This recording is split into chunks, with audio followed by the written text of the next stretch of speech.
Somos Viña. We are Vineyard.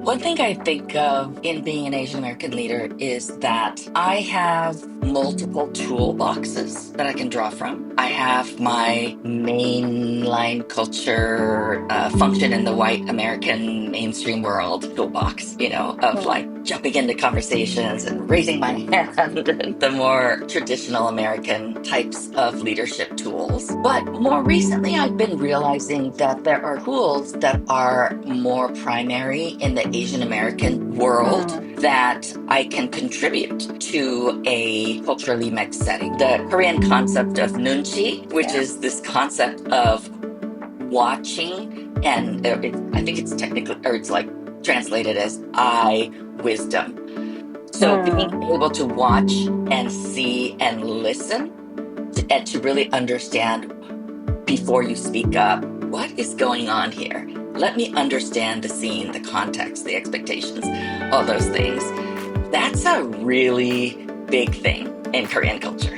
And I realized that I was kind of given that just by upbringing, by family, by seeing that modeled, even though I didn't know what it was. I have found myself sharing that with white colleagues. Like, you need a little bit more nunchi,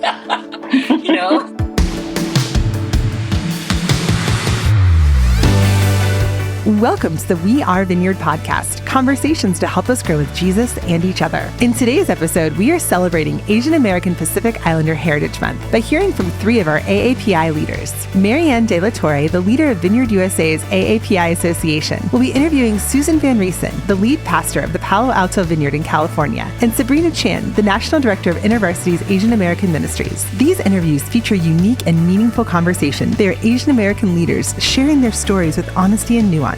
As they reflect an identity, faith, and culture, you may encounter terms or experiences that are new to you. We encourage you to check out the show notes for helpful resources and further exploration. As we learn how diverse Jesus followers experience the world, let's continue to pray that we'll grow as a multifaceted, unified family in Christ. Let's listen in.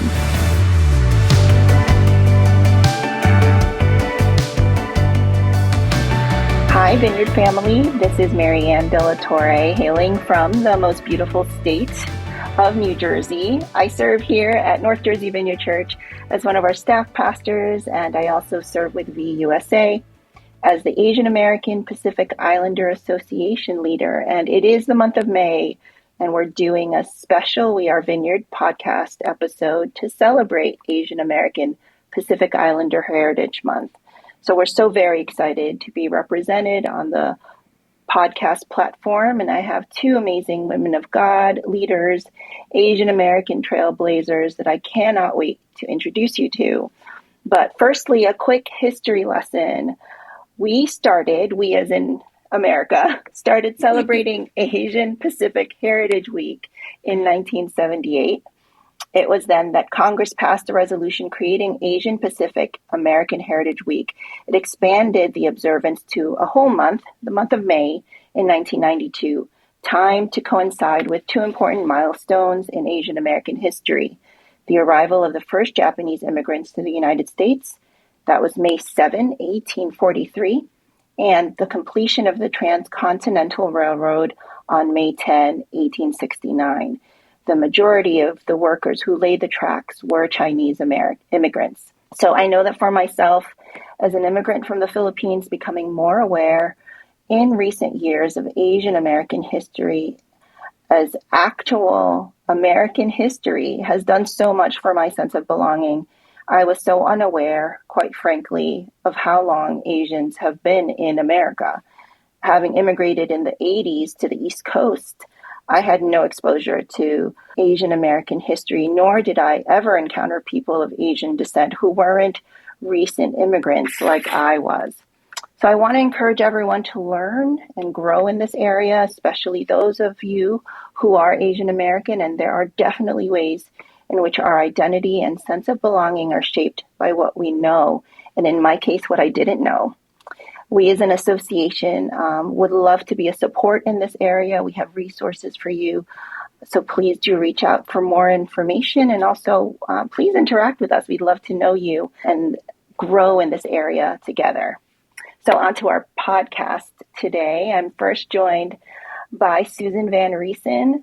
Susan received a Pioneer Award at our first AAPI Summit in Walnut, California, back in 2022.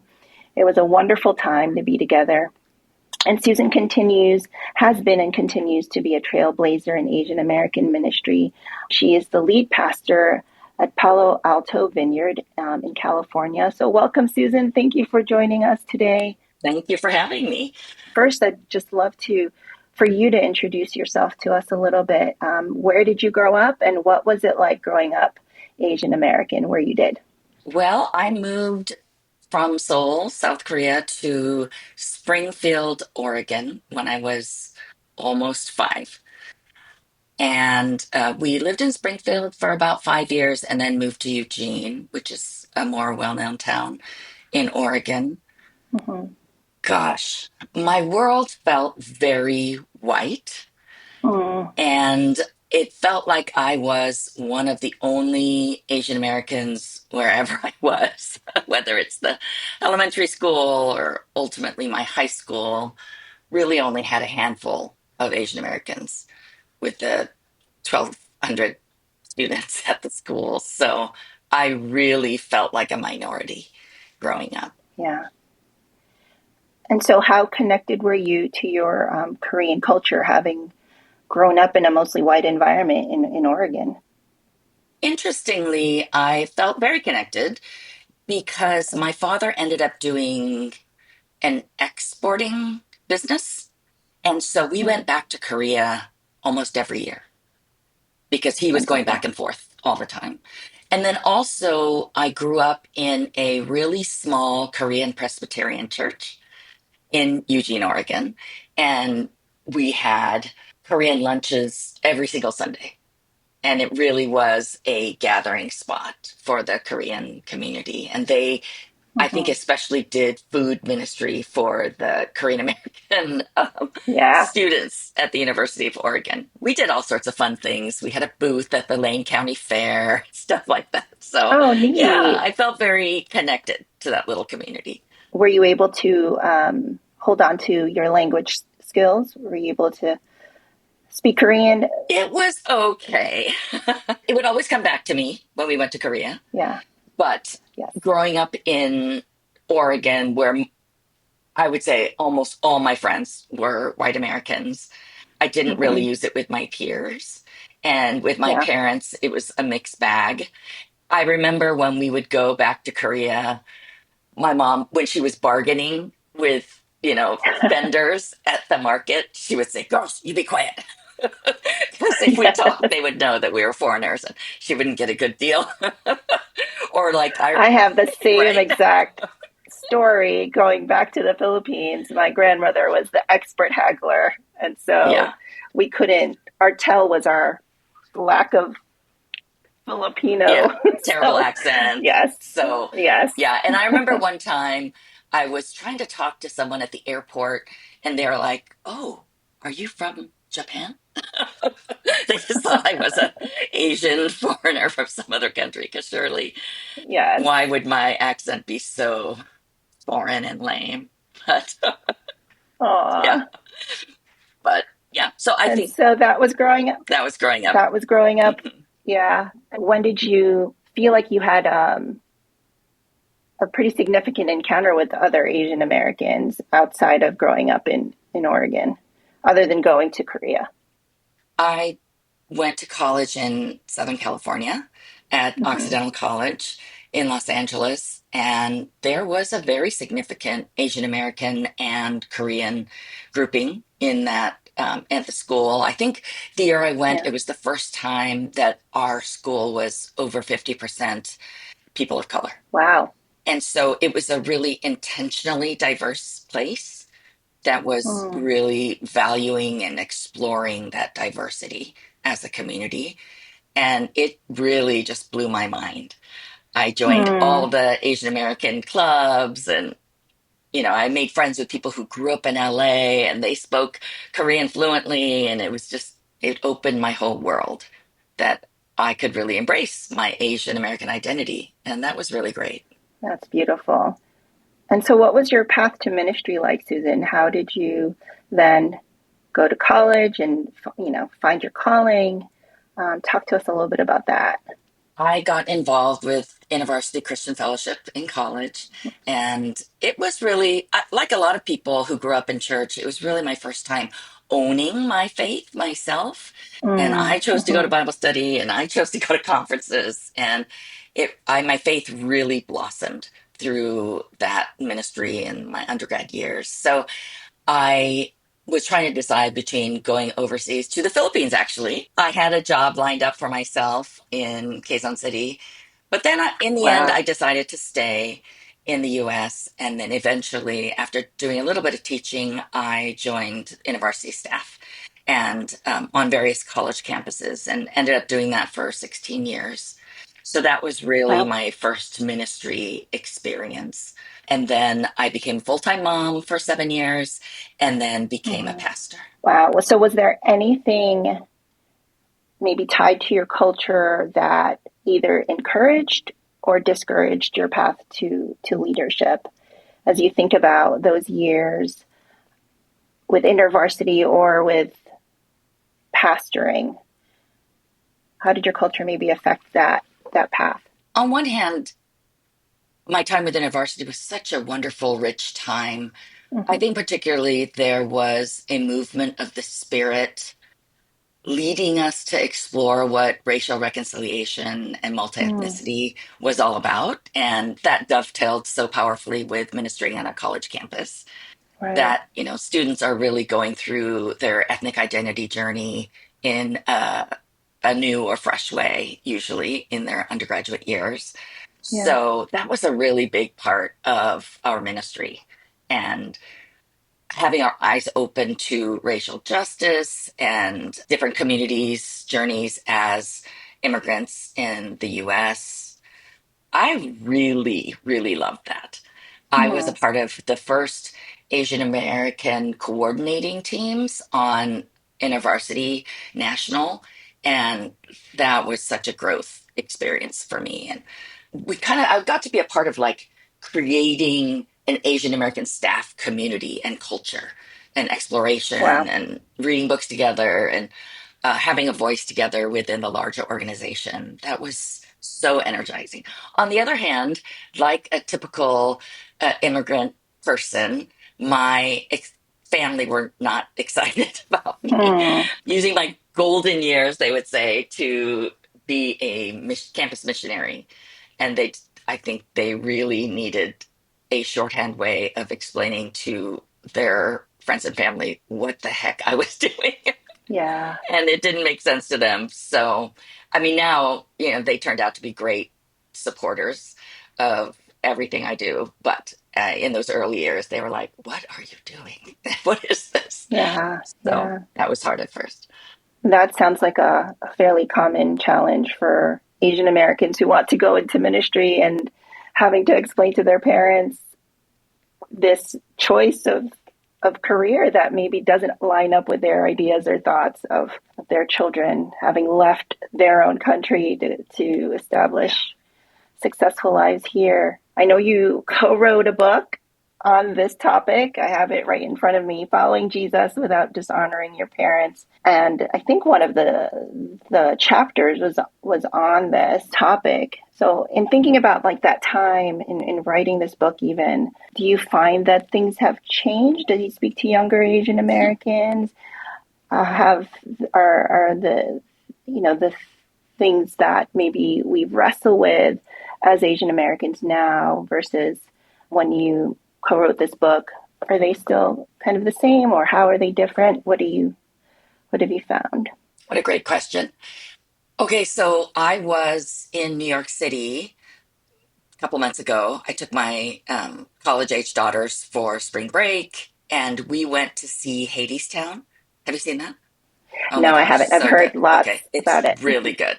So we go, and the lead for the male lead protagonist is Korean American, and he did a great job. But in my mind, I was like, how did his parents let him be an actor and a singer? Hmm. You know?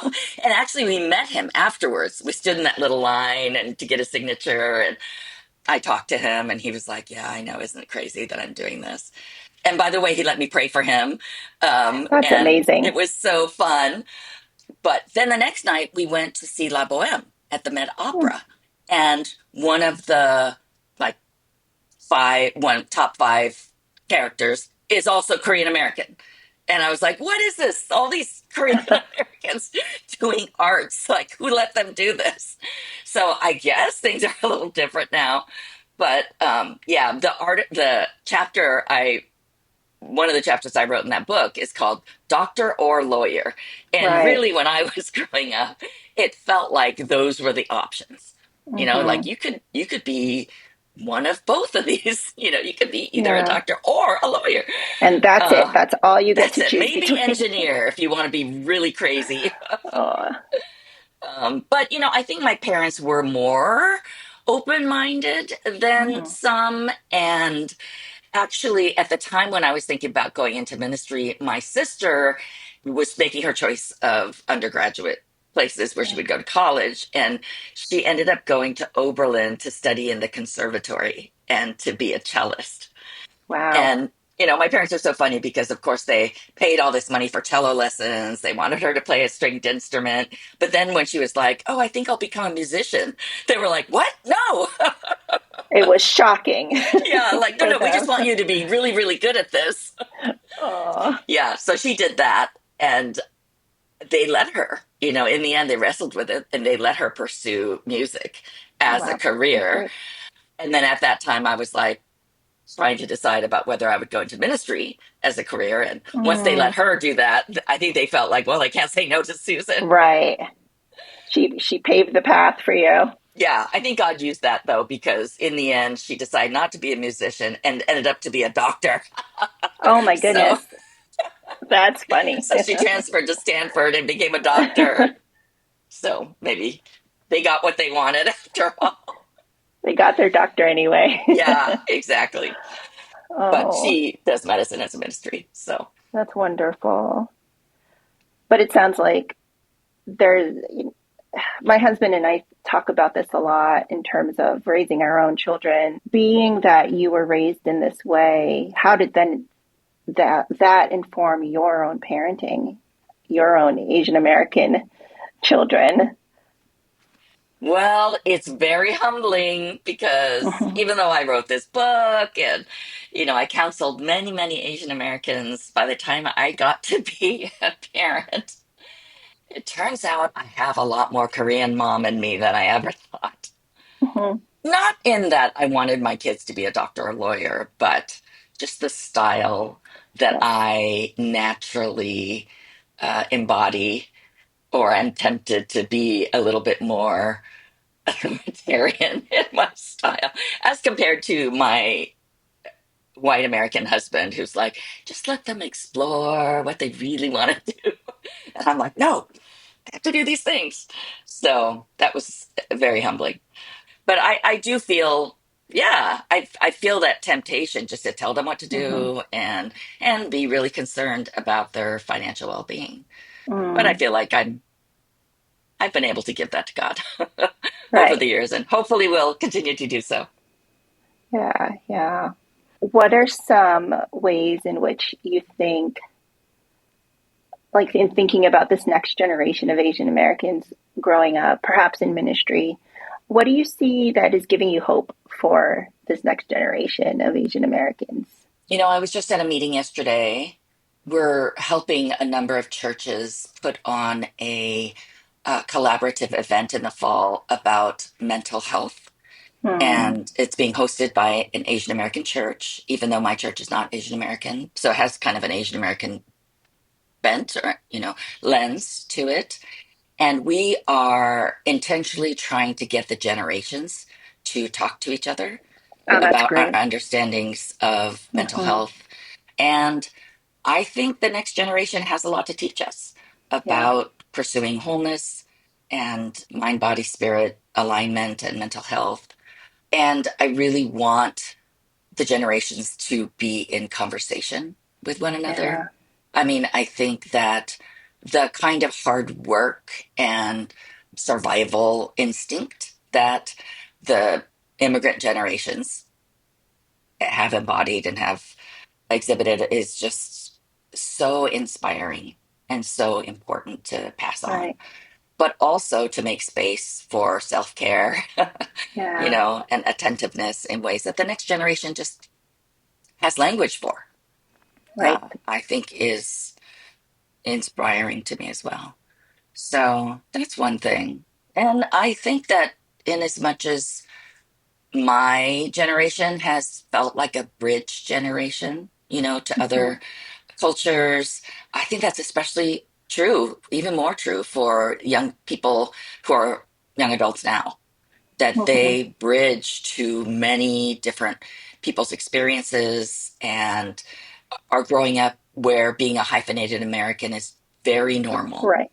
you know, and having that multiple identity intersectionality, that's much more of a natural way to be for people who are younger now. And I think there's a lot that those of us who are older have to learn from that.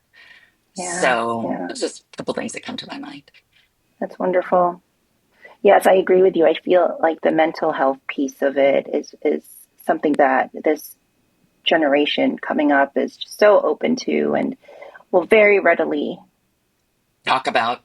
talk about and take advantage of those resources that are available to them. Whereas maybe, I mean, I know I dealt with this growing up. There was such a stigma. There was such, Hmm. that's you don't need that type of help. So there's hope there for sure.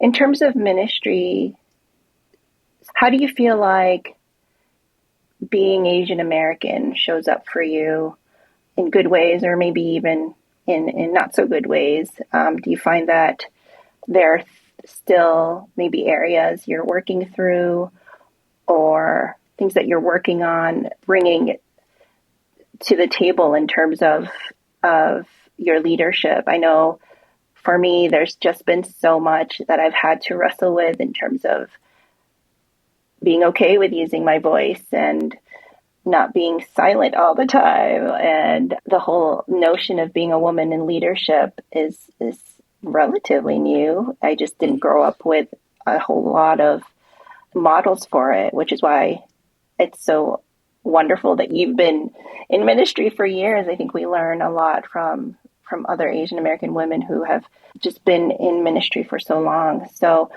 I'm just curious as to, what what were some of those things for you and how you navigated that in your own leadership.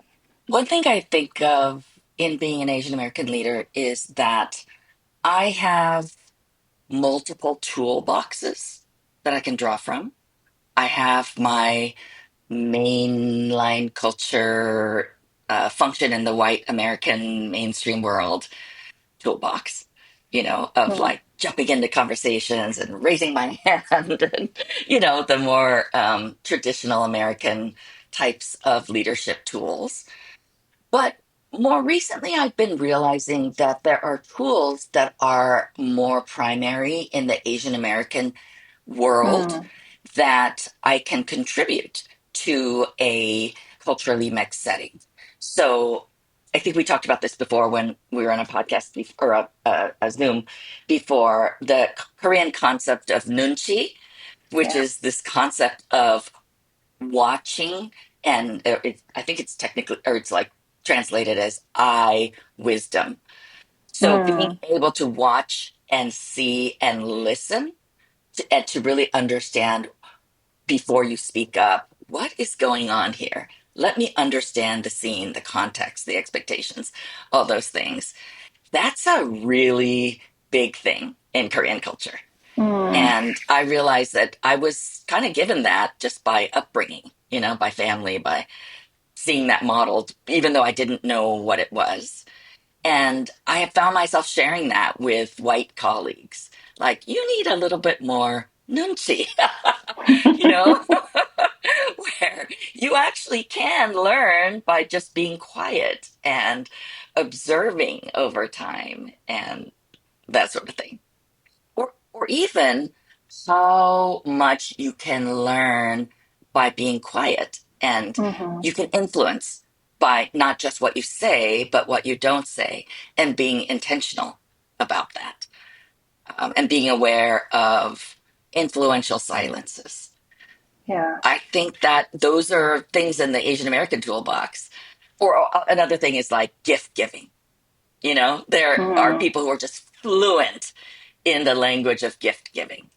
And that's because we just grew up with that. If you're going to this yeah. auntie's house, you should bring her this thing. And Right. that's what this means. That's a tool. Just, things that can be used for the kingdom. And I'm grateful for that diversity of tool in my leadership toolbox.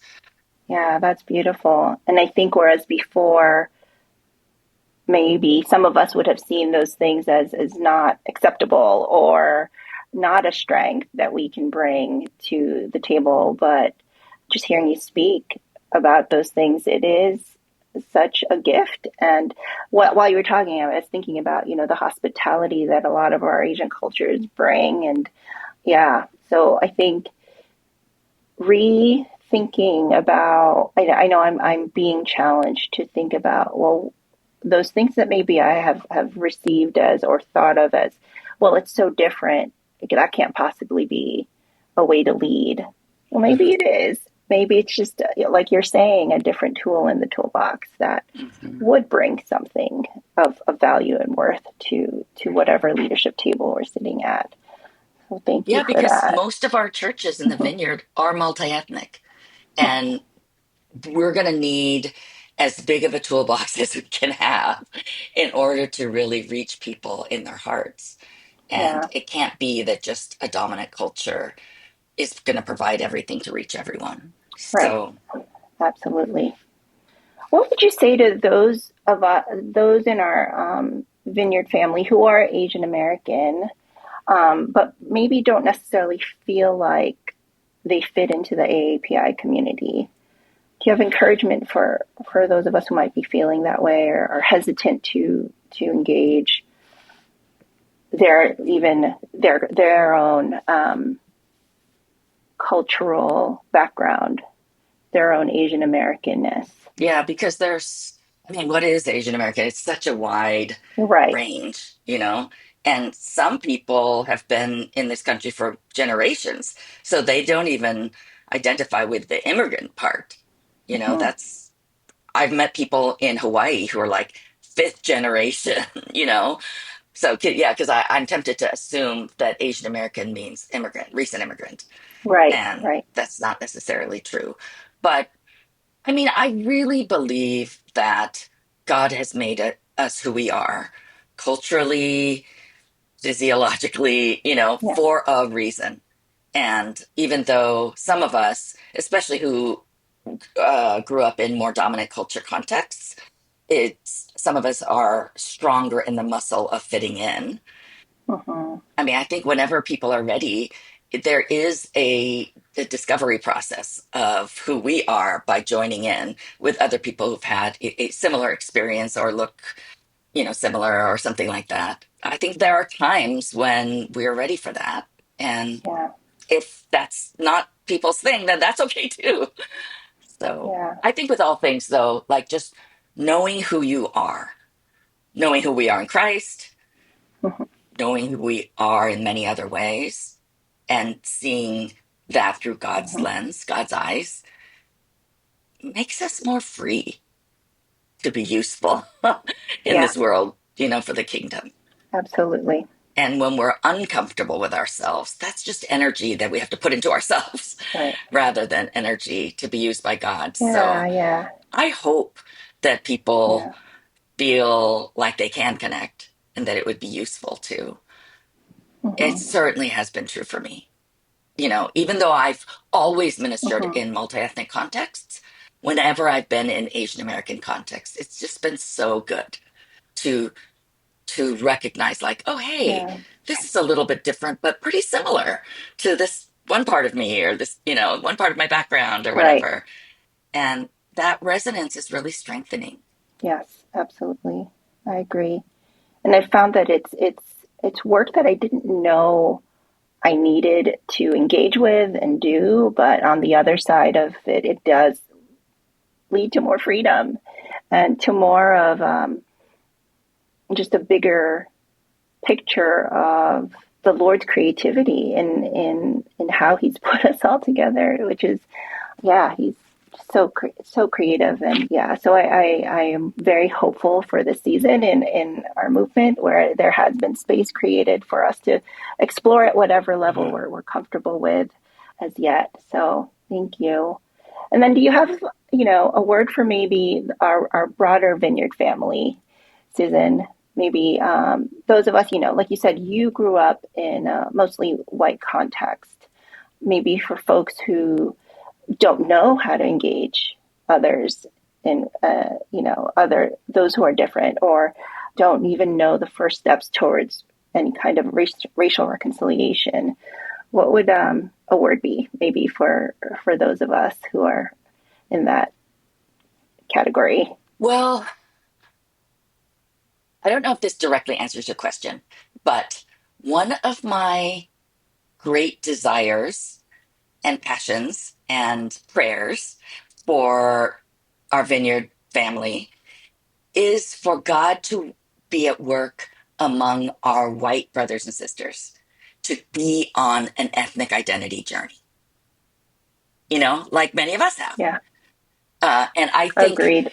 I bless all of our white brothers and sisters who are on a journey of discovering, Yeah. hey, what does it mean that God has made me Caucasian American, white American? And how is that supposed to contribute? And, I think it's tempting for them to think either, what, I have no culture, and that's not true, but also, or to think like, oh, if you make me think about being white, then that's necessarily a bad thing. And I'm like, no, God made white people just like He made anyone else, But still, there is a journey, an impact, a shaping, a culture, all those things, just as it is for Asian Americans, And I think our movement will be so much stronger as more white Americans embark on that journey, or continue to move forward on that journey.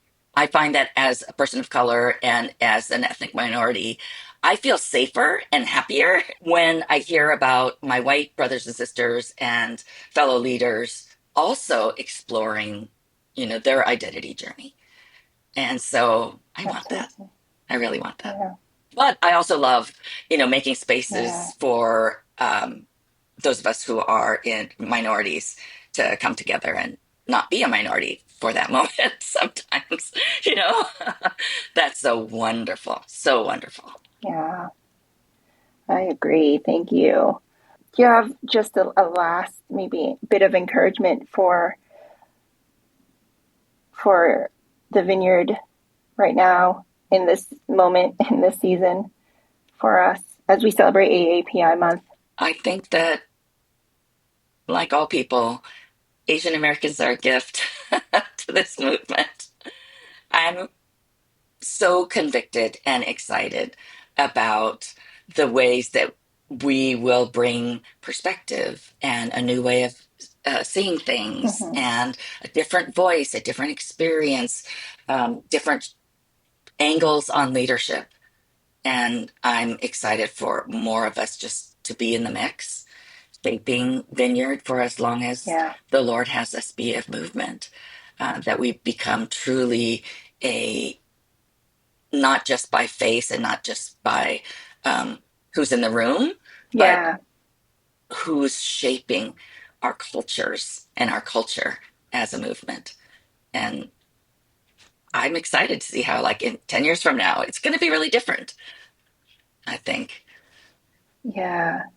So thank you. Well, thank you so much, Susan. Yes, I agree. I think in my role currently, the most joyful piece is just finally getting to know all of our not all, everyone, obviously, but just getting to know so many Asian Americans in the Vineyard who we had not had space to even interact with each other before, or connect with one another. So it's just been a blessing, and I think more will come from this beautiful community, and we'll get to just contribute to the larger Vineyard family in ways that may be different and unique. And so we're so grateful for you. Thank you so much, Susan, for your generosity and sitting down with us today and sharing some of your story and in staying the course. We're so encouraged by you. So thank you so much. Thank you. By the grace of God, absolutely. We'll talk to you soon. My pleasure. Thank you.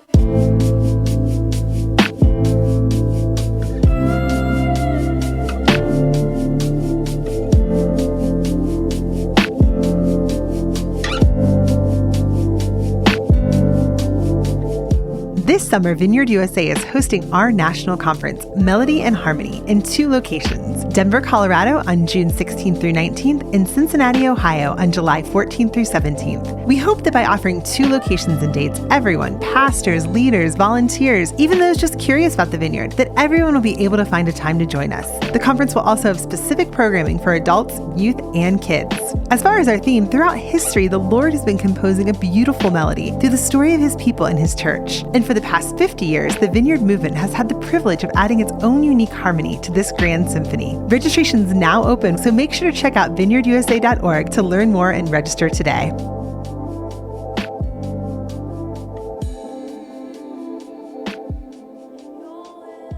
Hello, everybody. Now I get to sit down with Sabrina Chan. Sabrina Chan is the National Director of Asian American Ministries for InterVarsity and a daughter of immigrants from Hong Kong.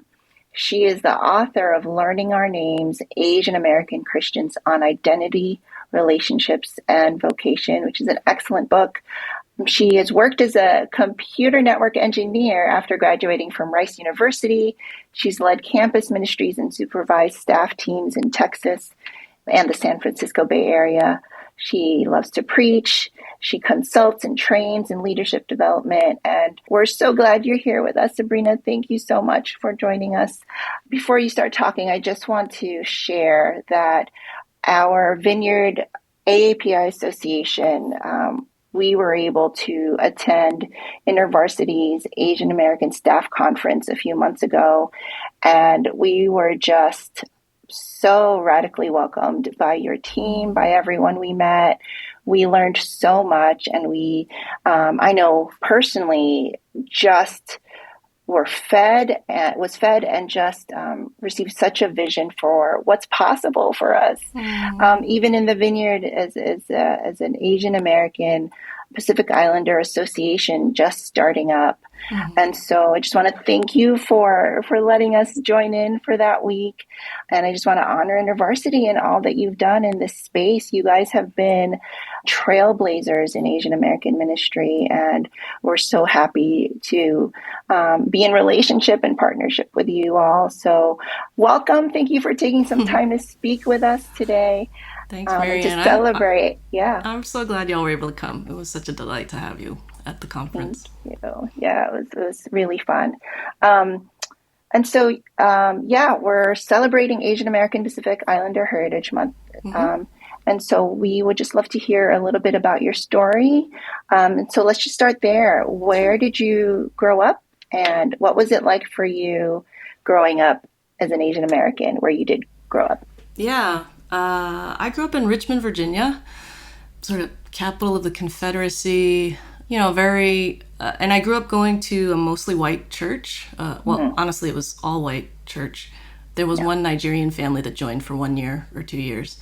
But my parents had been recommended that church, but at the same time we went to like a Chinese Bible study on Friday nights and were involved with the Chinese community. My parents are immigrants from Hong Kong, but, the community was very small back then in Richmond. And it was, I would say it was pretty challenging growing up. They're just, the schools, my siblings and I went to, it was only later that I realized like how much racial bullying there had been. At the time, I don't think I could have described it well. And, adults in my life also didn't have the resources to really be able to help us name that. But it was challenging. So when I went to college, I remember I didn't join any of the Asian American student organizations. They were there, but I was like, I don't want to join the Chinese Student Association or anything like that. And part of it was, I think, this sense of like, if I join, then people will know that I'm Chinese American.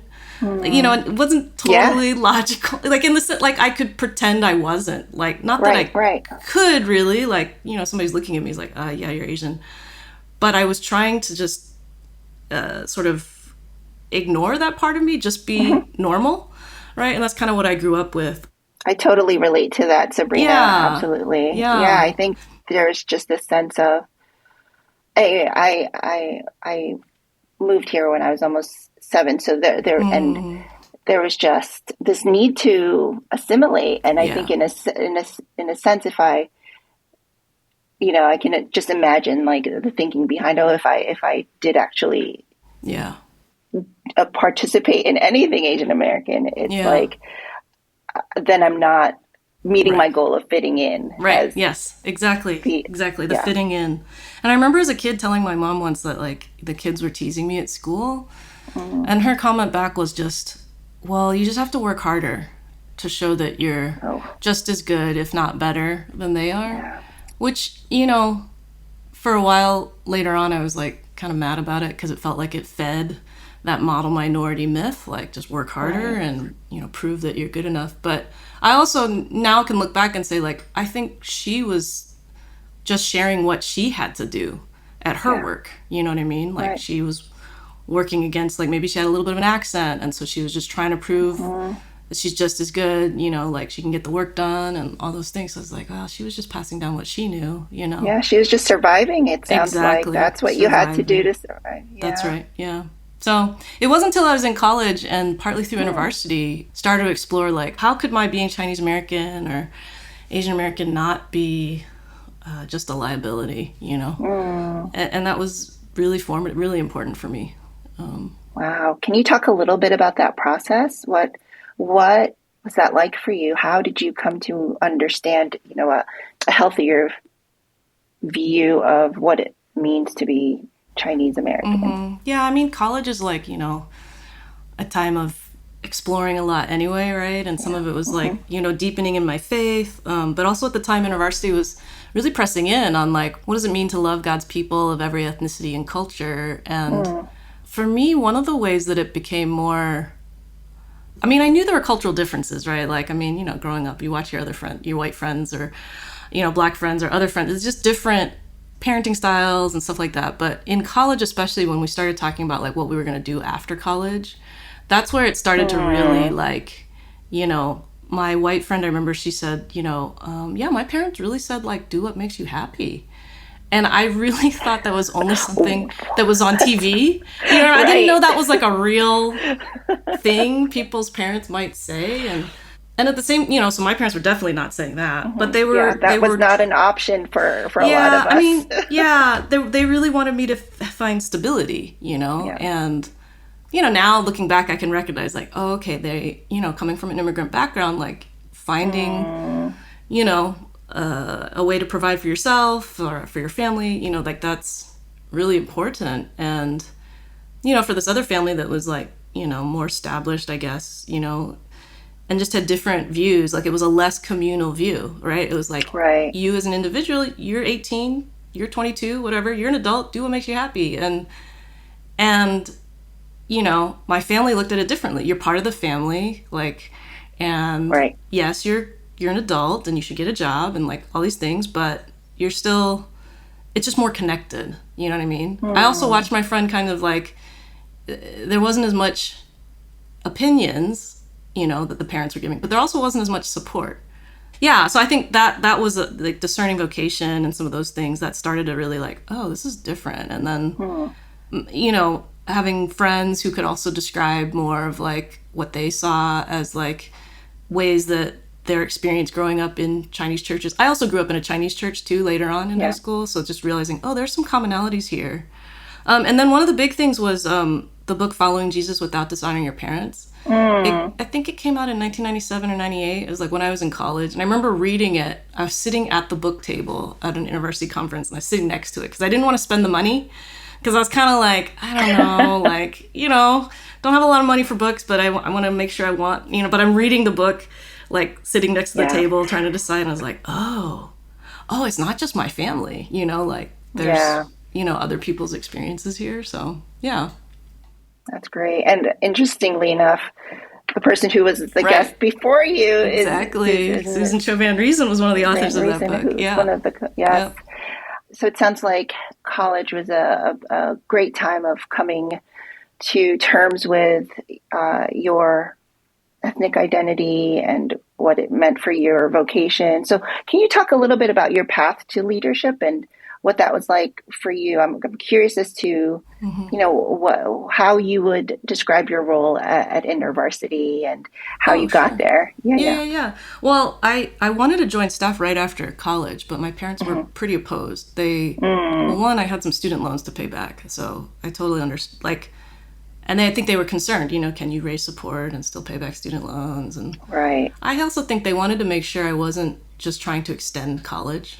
They weren't too familiar with campus ministry, and so they really encouraged me. Well, they more than encouraged. They were like, "We don't think you should do this." So I didn't apply for staff, and I was an engineer, and I was volunteering with InterVarsity back at Rice. And actually, I think that was really important. My dad, especially, the best parts of his advice was he was like, "When you go into ministry, I don't want you to always wonder what would have happened if you had been an engineer. Like when it gets hard, like if you've done the engineering, then at least you'll know, like been there, done that, got the t-shirt, kind of thing." That's actually what he said. And I think that was some of out of his, like he had wanted to do ministry, but I think because after but he had kids and like needed to provide for the family. And so I think he never felt like he could totally switch over, but he saw people start ministry and then leave, and he's like, I think they always wondered. So he just thought if you get this experience, first, then you'll know. And I think in some ways like that has helped my longevity in ministry.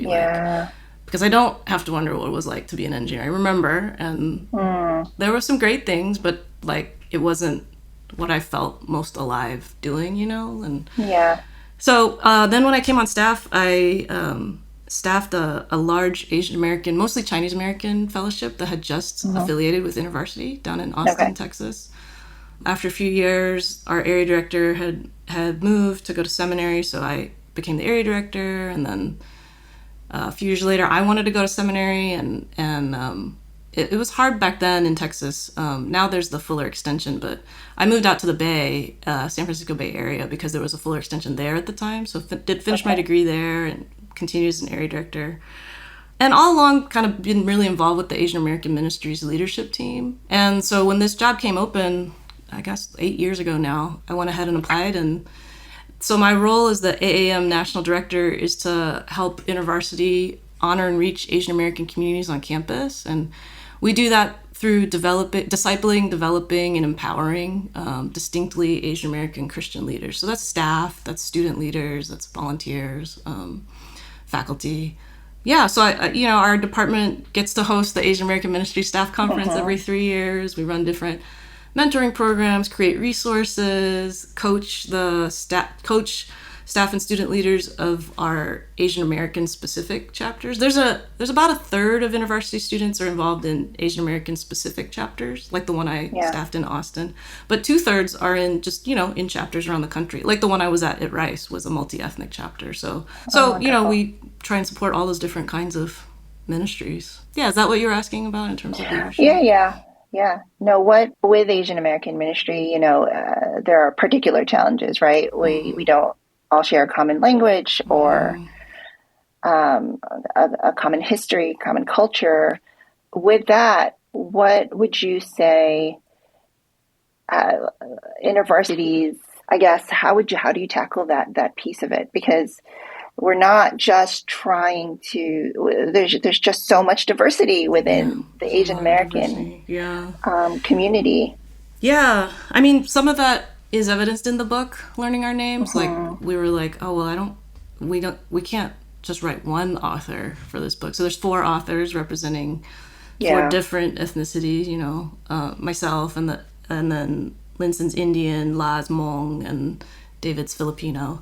But even among that, we're only 4 out of 23 or whatever, quote unquote, official AAPI, But we tried to just incorporate as many different stories as we could. And that's true, I think, for AAM as a ministry as well. Trying to highlight different stories and communities. IVP just came out with a book highlighting an adoptee story. That's wonderful. He's a Korean American adoptee. Can't remember the name of the book off the top of my head, but there's just different communities that haven't been as highlighted, and so trying to hold those all together is challenging. Like there's times when we want to be together, and there's times when we need to have time separate, right? So you saw that at the conference, right? There's plenary sessions, but there's also a ton of different breakouts. Whether that's by ethnicity or culture, or generation, geography. Just there's a lot of different, nuances, I guess, maybe the way to put it. Yeah. Well, I feel like our core team definitely got to experience all the intention that went into that at the Asian American Staff Conference, just in terms of the representation, different types of representation. It was, I think we learned from you all in that regard so much. And so let's talk a little bit about the book, the significance of the title, Learning Our Names. Why did you all decide to name the book that? And then the three different sections, the three main sections of the book. Yeah, I think we felt like there's just a lot wrapped up in names, right? In scripture too. We see that, for the different folks in scripture, but also for Asian Americans, some of us have multiple names. Like I have a Chinese name and an English name. David writes beautifully in the first chapter about Filipino names and, how Spanish colonization really affected that. And yes. A lot of us have family names, names inside your family, like, nicknames, or whether like nicknames, Yeah. Or like, we'd say kuya nate or gogo or jeje, like you call older brother, older sister, younger brother, younger sister.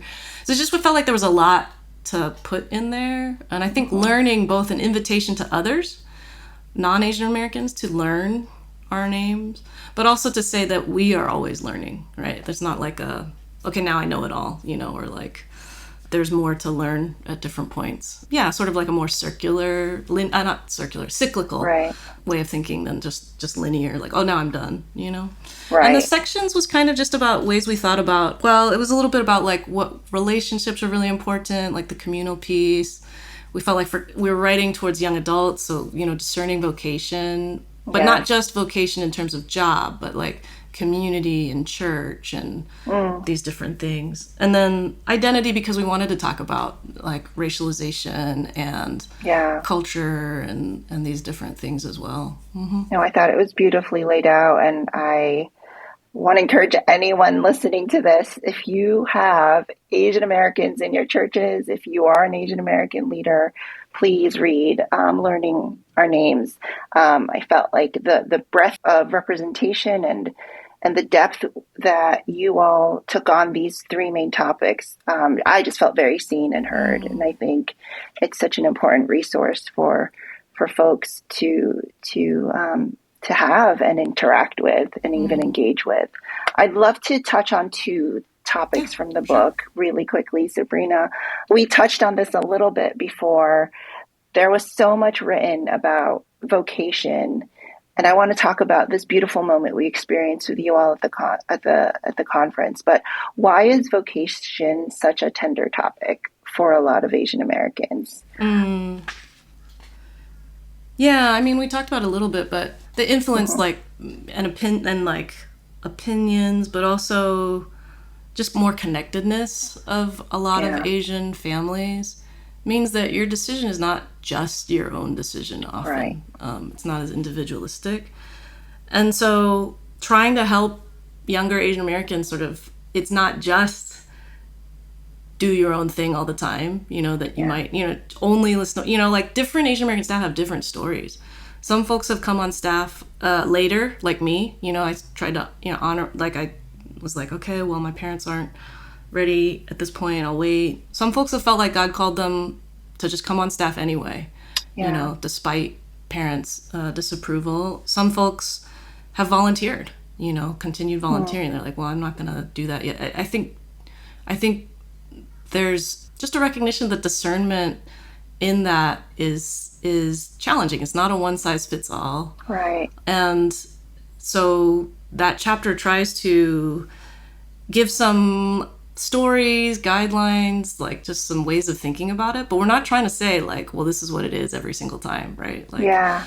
because I think also that happens not just at that when you're just getting out of college. There's all kinds of decisions Right. and discernment we make throughout our lives, you know, like now as a parent, like there's different ways I think about like, oh, how do I honor the ways my parents might, you know, think about their grandkids, and how do I help my kids like interact with their grandparents, and like, you know, there's just always different discernment. So yeah, I think and maybe the other thing I would say is that I hope for our audience that we were writing to, there's less of a sense of like you have to figure out what's right or wrong at this one juncture, but that you know, Jesus is the good shepherd, and you're going to try and discern, but you're going to keep going, you know, kind of thing. And Jesus will redirect you if that's needed. Right. It's not like if you make a decision here, it's going to totally wreck your life. You know what I mean? Like, but the sense of like, as long as you're following Jesus and choosing to continue to walk with Jesus, I think Jesus can move you.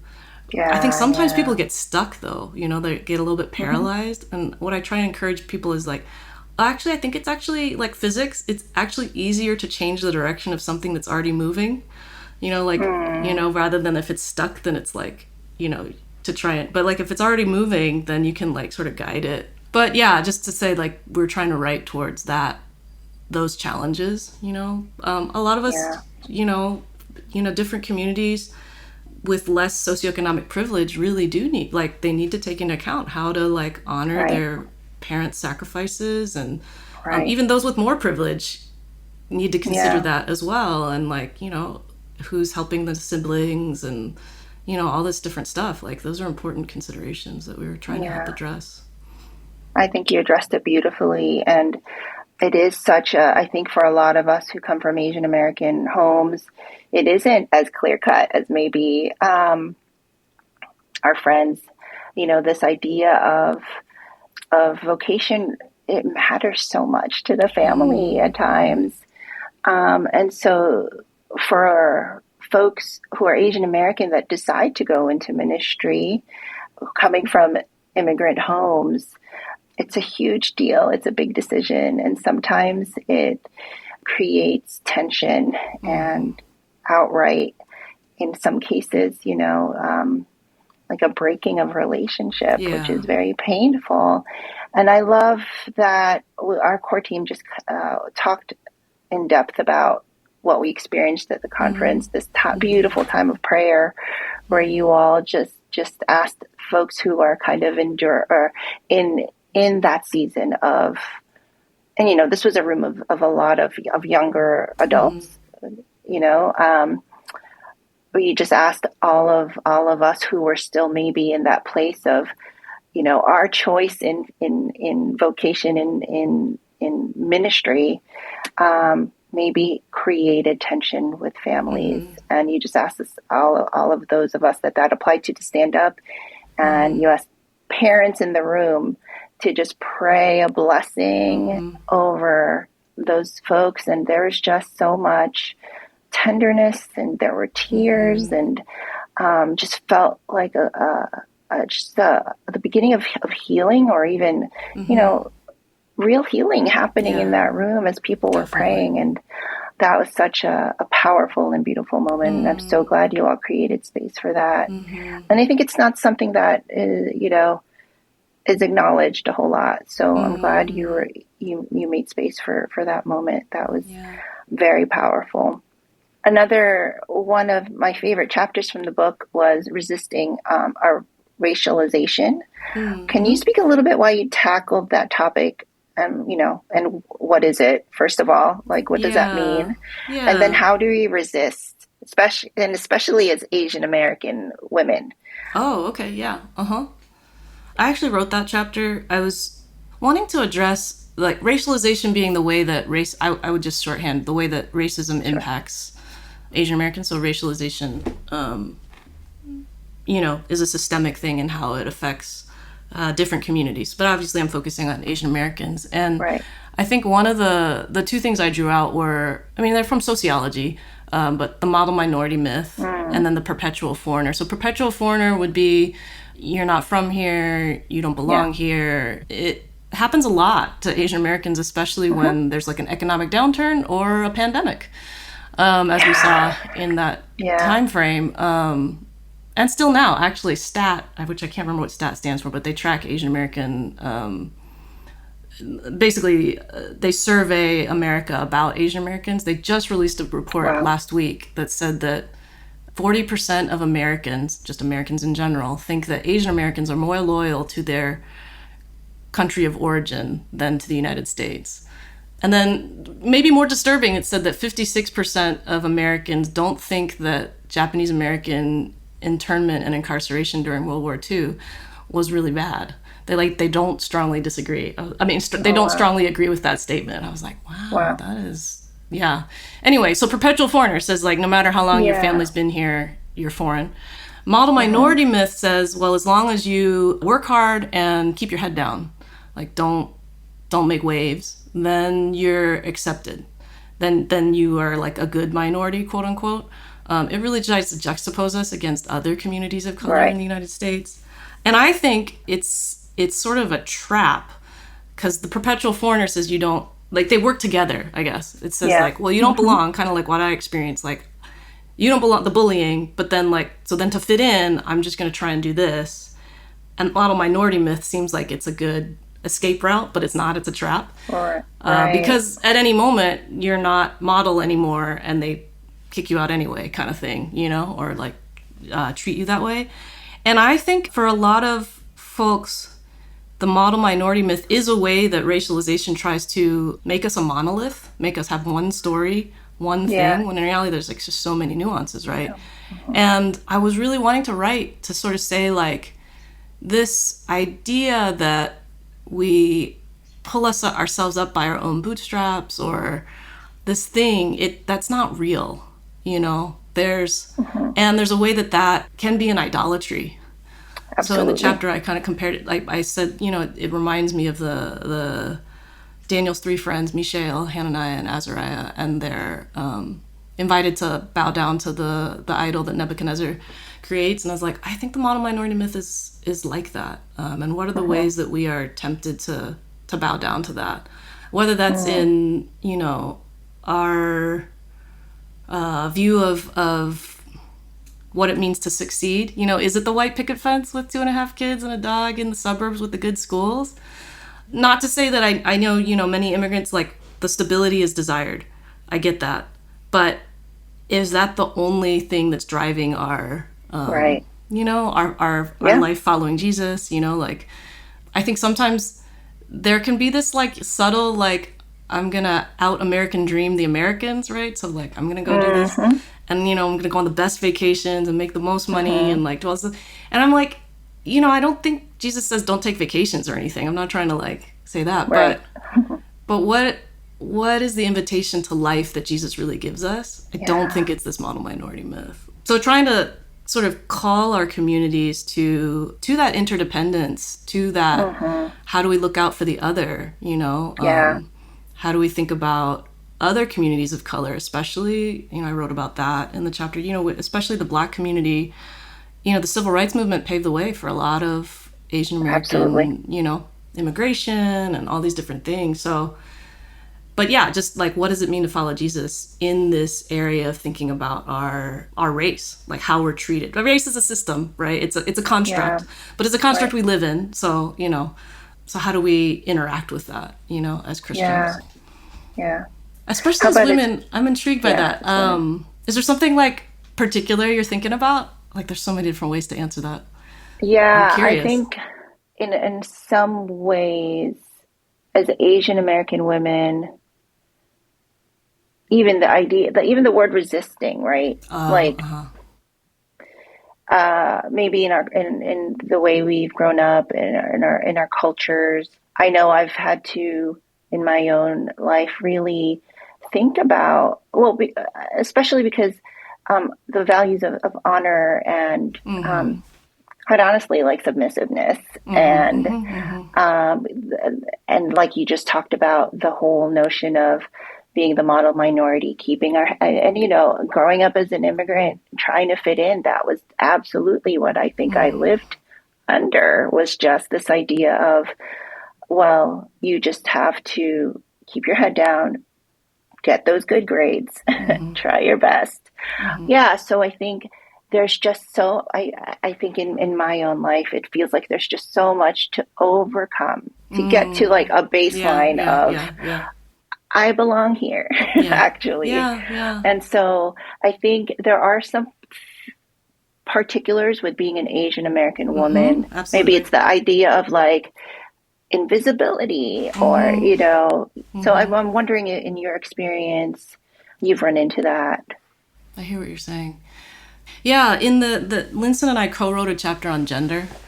And, parts of it trying to address the ways gender impacts Asian Americans. And we wrote about, some of ours, but others, people's experiences as men and women. I think there are definitely challenges that are faced in those different experiences. I think what you're alluding to especially, I think I was thinking about when you were saying like there's a lot to fight through, and I think I've definitely experienced that. Like I think in ministry, I think I've seen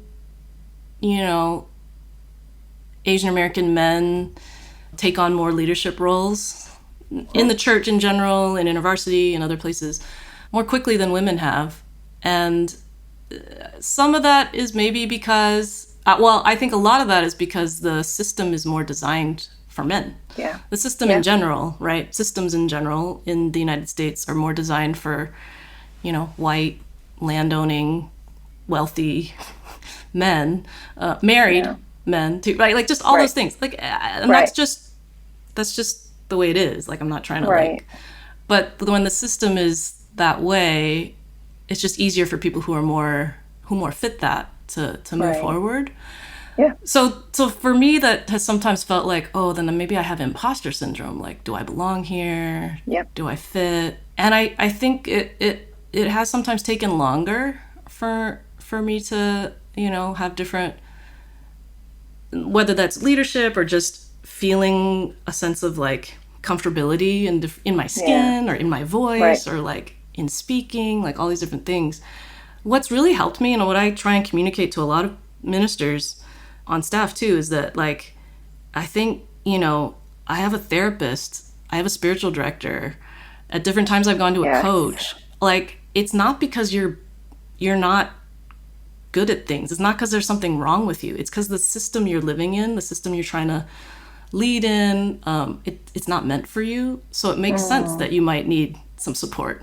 Like, and so I think when I have tried to share that, like, there's one time my supervisor said something like, oh yeah, I really admire the way you've like created a support system for yourself. And he was talking about, therapy and this group of women that I meet with, actually all Asian American women that I meet with every year. And he's like, and da-da-da-da. And I walked away thinking, oh, was that like a backhanded compliment? Like, was he saying like I need too much? And then I was like, no, he's not like that. He's not going to talk like that. But I realized actually I need those things because the system is set up the way it is. And so for me to sort of, get past the things that you're describing, oh, it just takes this much more to like to get there, to be able to resist or to do something different. No, thank you. No, thank you for vocalizing that, because I think there is still, and Susan and I got into this a little bit, there is still a little bit of this when it comes to mental health. Yeah. The stigma of, especially in Asian American communities, you don't need that. What is that? But I agree with you. I concur. I think if it not had been for a season in my life where I had a spiritual director and a coach and an Asian American cohort, I would not have even remotely have thought of saying yes to leading the association. And so, yeah, I think for us as Asian American women to avail ourselves of whatever resources are available to us. And I think what you just shared, a lot of that could just be other Asian Americans, other folks to just be in relationship with and share stories. And I know for me, that was a huge part of how the work of the AAPI Association in the Vineyard helped heal those parts of my idea of leadership and being able to just get to that place of, okay, I think I can do this. It just took so much internal work. Yeah. Well, and it's also, I think, a sense of like, yeah, I'm the one leading, but I'm doing this with a lot of, it's the way the communal thing happens. You know what I mean? Like, knowing, I'm the one leading, only one person can have the role or whatever. But the sense of sisterhood with those women that I meet with, or just, the support of the community in different ways. Absolutely. Like, for sure. Yeah. For sure. Thank you. Switching gears, I'd love for you to just talk a little bit about, university obviously focuses on college, campus ministry. In your work with young adults, what gives you hope about this next generation of Asian American leaders on our campuses, in our churches? Yeah. I mean, I love the creativity. I love the courage that I see, especially this last generation that went through pandemic, in college or in high school or whatever. Like, I just, I tell them, I was like, this has been really hard. I'm like really amazed at your people, I think popular culture, or sometimes you hear out there, like, at least when I was coming up, there was a lot of like, oh, when I was your age, we hiked through the snow uphill both ways kind of thing. I'm like, yeah, sometimes I joke about how we didn't have the internet to do our homework. But in general, I feel like today's young people have had to go through so much more than what I did, whether it's pandemic, but also school shootings and things that, I never really thought about. They didn't really happen back then as much. And so I really see the ways that they are courageous, inclusive, want to bring people along. I love, it's always a joy to get to speak on campus and talk with students and just hear what God's put on their heart and the ways God's leading them. We have some folks who are doing this cohort and students, and they're like creating some different ways to share the gospel via media, social media, or like their little or YouTube and stuff like that. And it's just fun to see what God's doing and just the creativity that's coming through. It is really great. Yeah. As you were talking, the word that came to mind for me was just there's a freedom that this younger generation maybe has that I think I'm still figuring out. Yeah. No, I agree. Yeah. I also think they don't, I hope this is okay to say, they don't take as much crap. And I mean that in an admiring way. Yes. And at the same time, it's hard because they see things in the church or, in organizations that they're like, that's not right. And a lot of times they're right. But then how do we help change? And also how do we, listen? Yeah, I think as a leader, sometimes I'm like, I feel defensive, but I'm like, well, no, you're right. This is not right, but this is the way it happens. So what are we going to, how can we work together to change this, Yeah, I do sense that too. There's this just spirit of advocacy that this generation has, and very justice oriented. And I do admire that as well. It's beautiful. Well, thank you so much, Sabrina, for your time with us today. I just love it if you could close us out with just a blessing or a prayer for our Vineyard family. Yeah, for sure. Thank you. Yeah, God, thanks for the Vineyard and the ways that you're working in and through these people and these churches and blessing and healing and bringing your love to so many different communities. And God, I pray especially for the Vineyard Asian American communities. God, that whether that's, individuals in a church or a church that has more Asian Americans, or a pastor by themselves here or a lay leader somewhere else, God, I pray for each one, God, that they would continue to know more and more of your love for them in all of who they are, God, in their identity, culturally and ethnically, in their gender, in their place in life, in their geography, God. God, pray that they would know more and more of your love. God, I pray for the Vineyard also and the Vineyard AAPI Association, and that you would bless the work that they're doing, bless the community and the sense of relationship and fellowship, God, that you want to bring, the ways you want to bring healing, the way you want to strengthen and empower these leaders, God, for your glory and for your kingdom, God. Pray all this in your name. Amen. Amen. Thank you so much, Sabrina. Thank you for your time. And we are just so grateful to the work that you're doing at InterVarsity with your Asian American ministry. We look to you guys for, just hope and the ways in which you've been creative and the ways that you all lead in this area of Asian American ministry. So I'm so grateful for this friendship. And I'm glad for the partnership. I was going to say I stand on the shoulders of so many before me, including Susan Cho Van Riesen and others, who were earlier on staff. So I'm really grateful for our partnership. Well, thank you. And hopefully we get to chat soon again. That'll be great. All right. Thanks.